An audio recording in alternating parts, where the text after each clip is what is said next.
Recently ইন্টারনেটে ভীষণভাবে viral হওয়া এই আরাবিয়ান ডেজার্ট রেসিপিটি আজকে আমি আপনাদের সাথে শেয়ার করব। একদম আম দিয়ে তৈরি এই ডেজার্টটা বানানো কিন্তু একদমই সহজ এবং একবার ভালো করে বানিয়ে নিতে পারলে এর স্বাদ কিন্তু অতুলনীয়। তাহলে চলুন আজকে এই ডেজার্ট রেসিপিটা আমরা শেয়ার করি। এই রেসিপিটা বানানোর জন্য আমি এখানে একটা ফ্রাই প্যান নিয়ে নিয়েছি আর তার মধ্যে নিয়ে দিয়েছি আমি 750 ml দুধ। দুধটা খুব ভালো করে জাল দেওয়ার পর আমি একটা বাটিতে কিছুটা দুধ তুলে নিয়েছি আর এরপরে ওই ফ্রাই প্যানে থাকা দুধের মধ্যে আমি দিয়ে দিয়েছি প্রায় 150 গ্রাম মতো গুঁড়ো দুধ এবং 150 গ্রাম মতো চিনি।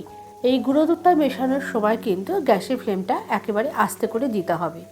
দুধটা খুব ভালো করে ফুটিয়ে ঘন করে নিতে হবে। এর মধ্যে দিয়ে দিয়েছে কিছুটা পরিমাণ এলাচ গুঁড়ো। এরপরে আমি একটা নিয়ে নিয়েছে কাস্টার্ড পাউডার, যেটা কিনা ম্যাঙ্গো ফ্লেভার। এখানে আজকে ম্যাঙ্গো ফ্লেভার বানানো হবে, তাই আমি এখানে ম্যাঙ্গো ফ্লেভার কাস্টার্ডটা নিয়ে নিয়েছি। তো যে বাটিতে দুধটা তুলে রেখেছিলাম তার মধ্যে ভালো করে এই কাস্টার্ডটা মিশিয়ে নিয়েছি এবং গ্যাসের ফ্লেমটা আস্তে করে দিয়ে আমি এই কাস্টার্ডটা মিশিয়ে দিয়েছি দুধের মধ্যে। দিয়ে খুব ভালো করে দুধটা নাড়াচাড়া করে ঘন করে নিতে হবে। এইভাবে কাস্টার্ডটা বানানোর পর দেখুন ঠিক যখন কনসিস্টেন্সিটা এরকম থাকবে সেই সময় বন্ধ করে দিতে হবে গ্যাসের ফ্লেমটা। এরপরে আমি একটা পাকা আম নিয়ে নিয়েছি। আমটার ভালো করে খোসা ছাড়িয়ে আমটা থেকে আমি পাল্পগুলো বার করে আমটাকে মিক্সার গ্রাইন্ডারে দিয়ে একদম মিহি পেস্ট করে নেব।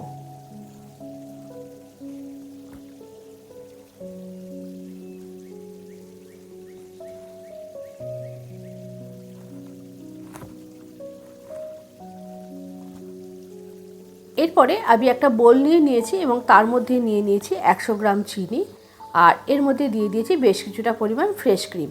এখানে প্রায় 4 টেবিল স্পুন মতো ফ্রেশ ক্রিম আমি দিয়েছি। দেওয়ার পর এই ক্রিম এবং চিনিটা খুব ভালো করে আমি একটা হ্যান্ড ব্লেন্ডারের সাহায্যে ব্লেন্ড করে নেব।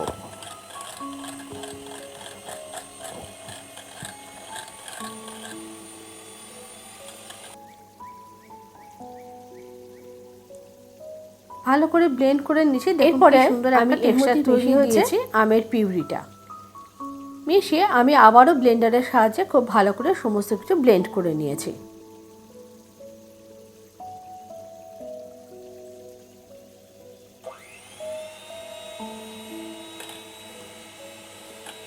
তাহলে আমার ম্যাঙ্গো কাস্টার্ড রেডি হয়েছে।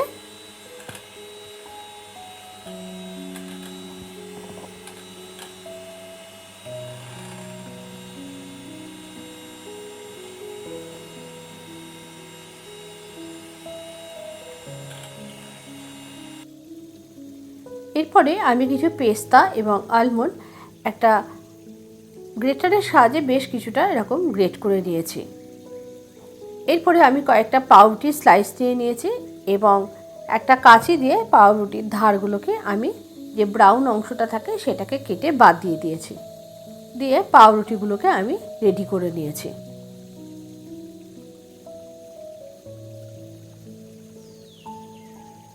এরপরে এই ডেজার্টটাকে বানানোর জন্য আমি একটা কাচের বোল নিয়ে নিয়েছি এবং তার মধ্যে আমি পাউরুটির স্লাইসগুলোকে এইভাবে বসিয়ে বসিয়ে নিয়েছি।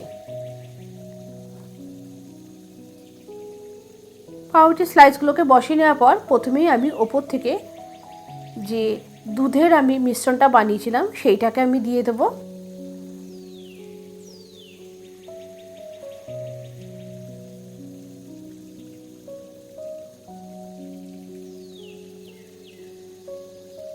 খুব ভালো করে চারিদিকে দুধের এই মিশ্রণটাকে ছড়িয়ে দিয়েছে।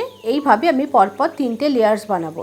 এরপর এর ওপর থেকে ছড়িয়ে দিয়েছি একটু ওই পেস্তা আর যে আলমন্ডটা আমি এখানে গ্রেট করে রেখেছিলাম সেটা, আর একটু কিছু আমের কুচি আমি এর উপর দিয়ে ছড়িয়ে দিয়েছি।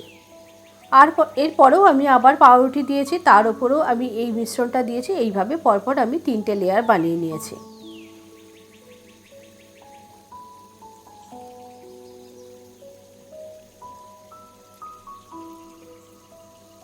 এই মিষ্টিটা কিন্তু খেতে ভীষণ ভালো হয়। আপনারা অবশ্যই বাড়িতে একবার এই মিষ্টিটা ট্রাই করবেন। এবং সব শেষে ওপর থেকে ছড়িয়ে দিয়েছি যে আমি ক্রিমটা দিয়ে আর ম্যাঙ্গো পিউরি দিয়ে যে আমি মিশ্রণটা বানিয়ে রেখেছিলাম সেই ওপর থেকে ক্রিমটা আমি পুরো ছড়িয়ে দিয়েছি।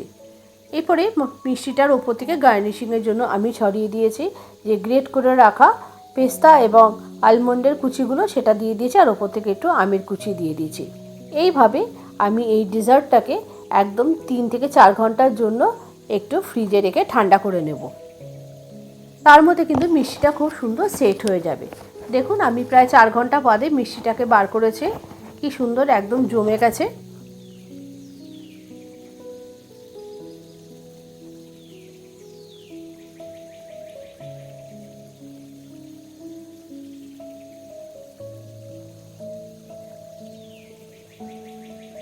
এরপরে আমি মিষ্টিটা একটা বোলের মধ্যে তুলে দেখাচ্ছি।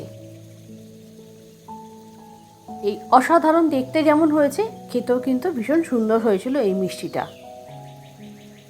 আম দিয়ে তৈরি এই ডেজার্টটা আপনারা অবশ্যই বাড়িতে ট্রাই করবেন। এটা শুধু আম দিয়ে না, আপনারা আপনাদের পছন্দের যে কোনো ধরনের ফল দিয়ে, কিন্তু রসালো ফল দিয়ে এটা বানাতে পারেন। কিছুটা মিষ্টি আমি একটা বোলের মধ্যে তুলে সার্ভ করে নিচ্ছি। আজকের রেসিপিটা আপনাদের কেমন লাগলো অবশ্যই একটু কমেন্ট করে জানাবেন। যদি ভালো লেগে থাকে অবশ্যই একটু লাইক করে বন্ধুদের মধ্যে শেয়ার করে দেবেন। আর যদি ফেসবুক থেকে দেখে থাকেন তাহলে অবশ্যই একটু পেজটি ফলো করে দেওয়ার জন্য অনুরোধ রইল।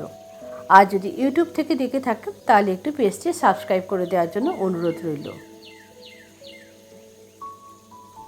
এরকম গরমের দিনে কিন্তু মিষ্টি বানিয়ে ফ্রিজে রেখে দেবেন, ঠান্ডা ঠান্ডা কিন্তু এই ডেজার্ট রেসিপিটা খেতে কিন্তু অসাধারণ লাগে। আবারও দেখা হবে পরবর্তী ভিডিওতে আর একটা নতুন কোনো রেসিপির সাথে।